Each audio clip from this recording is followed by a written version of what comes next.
Okay, welcome back. We're so glad that you found your way back to us, and hopefully you remembered last time, but in case you haven't heard us before, this is Ellyn, and I'm Bonnie, and we're here talking about how language grows brains. And the last time we talked a lot about because language, right? That's right, Yeah. because language is actually more than just a whole bunch of words lined up and either spoken or written or read or something like that. Absolutely. Language, it has two different ways that we've talked about in terms of studying it. We could study it as a set of structures, nouns, verbs, that kind of thing, parts of speech, grammar, sentences, paragraphs, that's all structure. Or we could study it based upon intention. What is my intent? And what is the intention behind what it is I say?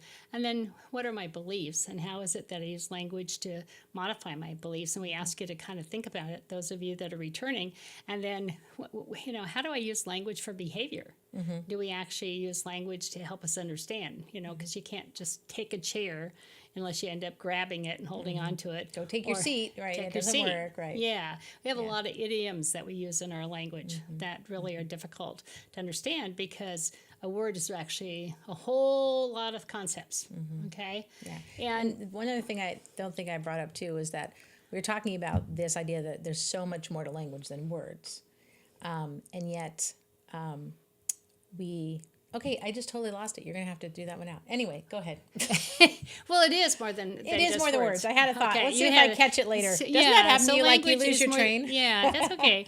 Language, and that's part of it, too, because you have enough ideas going on in your head that we actually sometimes get multiple conversations, those of us who are auditory in our head, and then one takes us one way, one takes another. I remembered. Okay, so if we had to learn languages only in surface structures, right? If that's all language was vocabulary and naming nouns and verbs, then I go back to let's look at the evidence in front of us. How do we ever learn to speak without knowing those labels? So Ellyn over here can tell us the predicate, past tense, that we gave before, right? Because their background is so rich in that. And yet I can't, but I can speak in beautiful full sentences. Absolutely. So it could be that you don't have to name the parts of speech and surface structures to be an intelligent, well-read person. So be literate. Be literate. Yeah, we do a lot of that, right? We try to separate that out so much, and then the question that goes is why? Anyway, exactly. we'll do that another time, but that's kind of my point, is that you don't have to know those things to learn. That's right. And the other side of that is that I can be an adult who has complete grammar, at least in terms of surface structures, and yet what they say makes no sense. That too. Or they can't problem solve, or they can't critically think, or they can't plan, or they can't organize. Right. So language is actually more than just the words and the sum of the structures. Right. Okay, it's greater than the parts, is what Peirce would have said, Charles Peirce. And just learning the parts doesn't make it so. Just knowing the parts or how to name them or being able to sort words into verbs and categories doesn't mean you're using language. No. It could be it's part of that as a game, but it's not necessarily how... A description. It's a description of language, not the use of it. Right, exactly. Yeah. So today we kind of want to take you into that next kind of phase about how language is more than just the words. Because, what we often think about is, well, what are the beliefs that you have about language? Well, if we have two major ways of looking at language, and one is a structural way, then if I'm a neuroscientist or a linguist or an educator or a speech and language pathologist or a special educator, if I'm one of those in those fields and those disciplines, and I think language is a set of words, then what I do is I look for the words and I try to teach the words. So what's happened is that we mentioned last time is that the neuroscientists have found that there's no place in the brain that's specific to a word. Right. That is actually a concept, and the concepts have these neurosemantic circuits. So a friend of mine and we were another speech and language pathologist, and the two of us together have have over 100 years of experience as speech and language pathologists. Anyway, we were at a conference about 12 years ago, and it was a brain conference, and the neuroscientists were speaking and that type of thing, and it was pretty exciting. We're getting a chance to get firsthand research and that type of thing, and the gentleman who's a neuroscientist walked up and the podium, and he says, we've got this exciting research that we've been doing.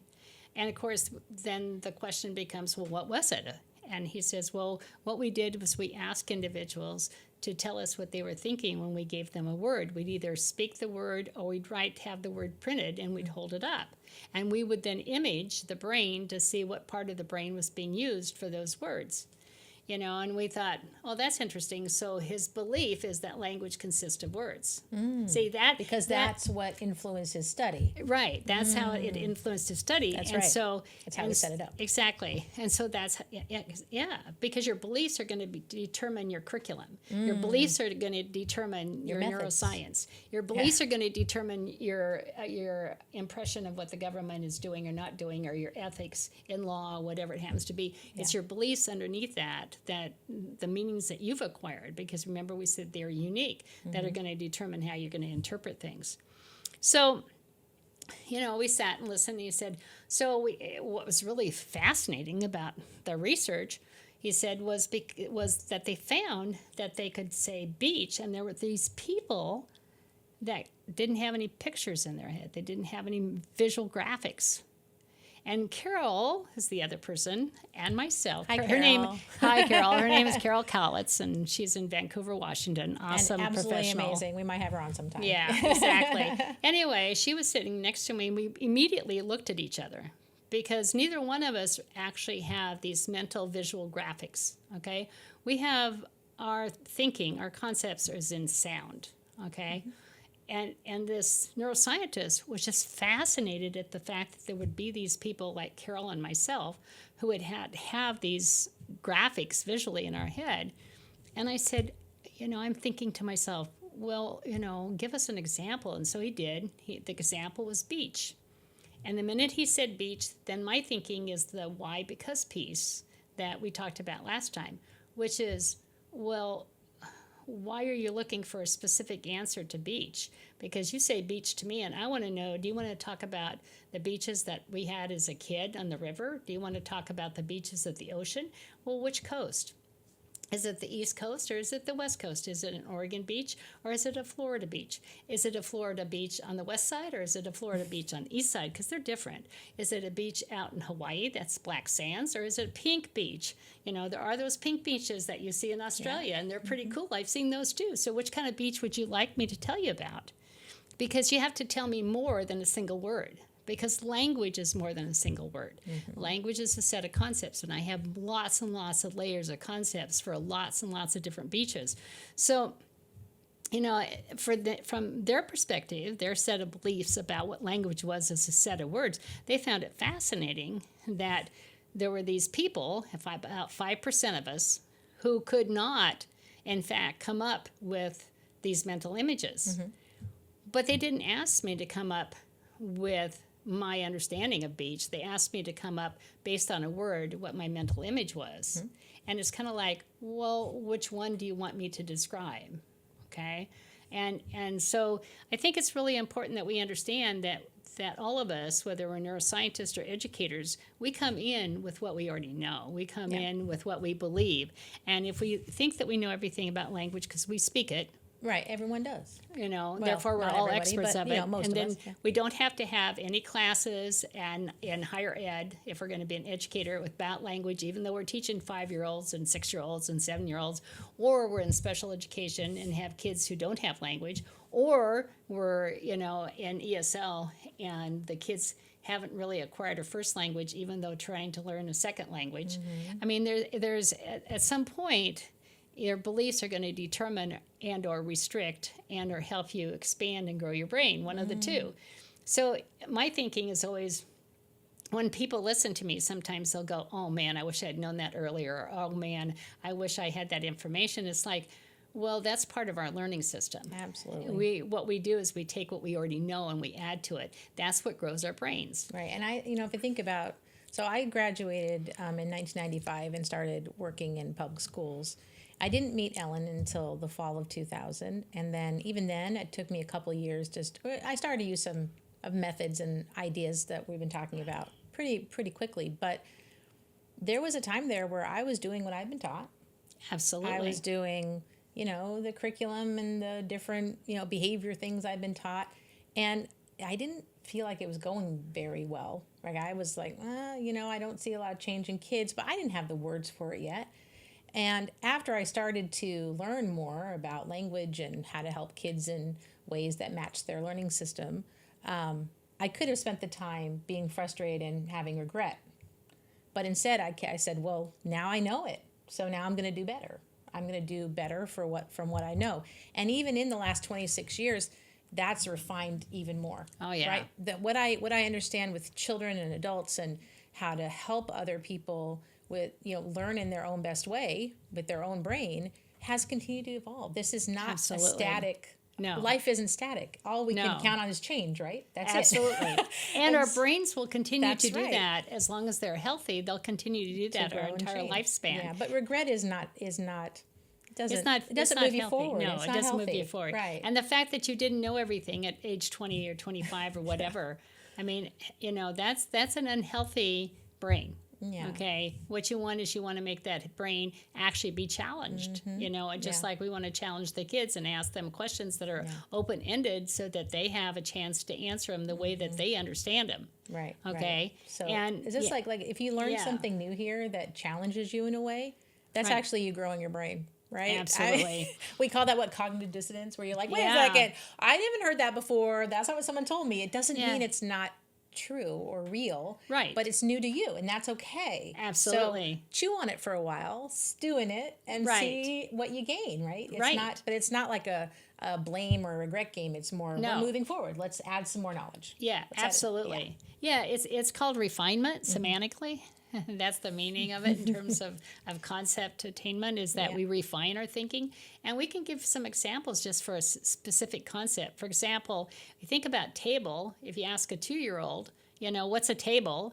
They're going to go and put their binky on the table. That's or right. they're going to point to it. They might not even say anything. They'll just point to it. Okay, a single table in their living room that has their binky on it. Okay, it's all in relationship to themselves.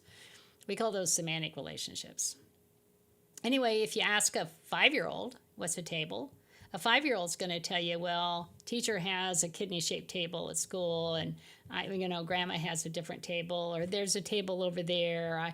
And you can say, well, do you have lots of different kinds of tables? Yeah. Can you name all the tables? And they can do that. If they have good language, they can do that. And then if you say to a 10, 11, 12-year-old, what's a table? And they'll say, oh, it's like a piece of furniture. But we also have tables like, we did a weather table at school, where we actually put in the weather for the different days and this type of thing. And it's like a graph. And they might tell you about another kind of table that they had at school. Or a table of contents. Yes, Or a exactly. periodic table of elements. Absolutely. Or a land formation. Right. And then you can get to that 15-year-old and above, where I can say, table the motion. Okay, and we know that. Or let's have a round table discussion, right? Yeah, Think about exactly. how much. Think about and how you're much not gonna sitting matter. at a round table. No, but you're not actually sitting. We're at a round having table. a round table discussion. Yeah. Right. And what that means is that I now can take that word, okay, and actually remove it into a symbolization.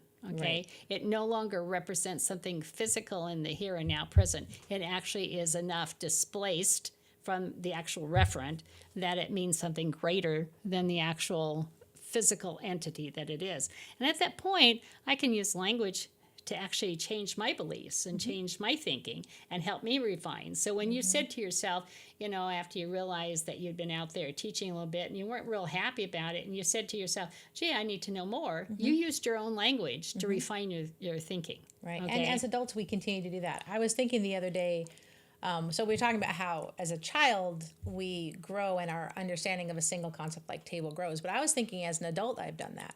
Let me give you an example. So blueberries, right? So my son's 2-3 years old. If you take a child out to pick blueberries, they're in hog heaven, right? They're just grabbing them off the bush, throwing them in their mouth. And I thought, okay, my son loves blueberries. So I have a big yard. Yeah. Let's get some blueberry bushes. So I got some blueberry bushes, and all I know is plant the blueberry bushes. Great. They're beautiful. They're going to grow, right? Plants grow, you put them in the dirt. Water them. I watered them. They're spindly. The leaves were bad. They weren't giving me any flowers. They weren't blooming. There were no blueberries on them. No blueberries. And right. I'm like, well, wait. My understanding of a blueberry was it grew on a bush that you put in the ground, you watered it, and gave it sun, it's going to grow. but they weren't growing. So then I'm like, I better like use my language and do some studying. So then I started to read up on blueberry bushes, and it was like, okay, blueberry bushes actually need certain conditions to grow. They need acidic soil. And I'm like, acidic soil? What does that mean? Okay, well, it means that there's a pH in all soil, and we have to figure out, what pH my soil is, because maybe that's why the poor blueberry bushes are all spindly and the leaves are falling off and I never get blueberries. So then I started to figure out more about pH, and then I had to figure out, how do I measure pH? So I had to go get a pH. Notice how I'm using lots because language here? Okay. So then I had to go get a pH measuring kit from the Portland nursery where I get my blueberry bushes from. And then I was able to read those instructions, scoop some soil, and figure out my soil here in Portland, Oregon was not acidic enough. Right. So then I had to do some Especially research. with all the foundations and all the building and stuff, because they leak alkali. Well, and the tree that's sucking yeah. it. But I have a huge tree in my yard, like a 100-year-old tree. That's what it's sucking. Yeah. I mean, those roots literally go through my whole yard. Yeah. And then I'm like, okay, well then how do I fix that? Because I had no idea. Like, do farmers have to do this? I mean, people they do. Huge, right? So then I had to look up, okay, well then I need to put elemental sulfur in the soil to make it more acidic. And so my understanding, oh, by the way, now I get so many blueberries. I mean, I'm giving them away in the summer, and they're fat and they're amazing, and we're just picking them off our bushes all summer. So great. But look at my understanding of blueberries growing a bush. Grew, and I'm an adult. And that's refinement. You That's see what I mean? semantic refinement. So, and that's that growth of a concept as well. Absolutely. Right? So it's not that just happens Multiple concepts. Multiple concepts. That doesn't just happen as a child. It happens throughout our lives. Absolutely. And imagine in a classroom, if you were with, say, middle schoolers or fifth graders or upper elementary, and you proposed this problem and showed it to them. Think about how many connections I had to make. And each one of those, what did it do? It grew my brain, right? Absolutely. I had to learn a whole new network about pH soil and how do you test for it and everything else. So I was thinking about the other day of like, yeah, even as an adult, I'm refining my concepts. Absolutely. I'm learning more, and it's amazing that that's actually what's growing my thinking overall. Like my first capacity to grow came from all my learning, but it never stops. And it happens when I was teaching and I learned different things to help kids. Absolutely. That refined my understanding about kids and learning. So that process never ends. No. And in fact, I learned something new about blueberries this week. Oh, you did? Absolutely. Nice. Because I've picked them, grown them, that type of thing. I love blueberries. And there was a scientist who was talking about the gray that's on the outside of a blueberry. If you've ever noticed, there's kind of a gray color, almost like a silver color on a blueberry, and that is a specific chemical, and I don't remember the name of the chemical, but it's a specific chemical that actually protects the blueberry from actually rotting. Oh, wow. Okay, and when you go into the store, what you want to get the blueberries that still have it on there, because the minute you wash it off, your blueberries are going to start rotting, okay? Oh, and we haven't even gotten into why blueberries are healthy, because that's a whole Exactly. other discussion, Yeah, right? They're good brain food. Anyway, and so I said, oh, that's really interesting. I didn't know that that's what that silver stuff is. And I always buy organic blueberries and I rinse them, but I don't ever wash them to get that off.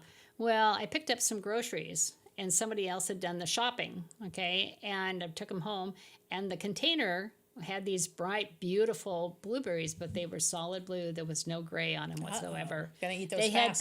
They had been absolutely washed, or chemical had been sprayed on them, because when I tasted them, they burned my mouth. They actually had a bitter thing in it. Yeah. But if I didn't know that information about that gray on the outside, I would have thought, why do these taste so funny? Yeah. But now I know, and they also would have rotted very quickly in my refrigerator because they had been... Because the protective coating is off, yes. And my guess is that somebody sprayed them and then they picked them too soon.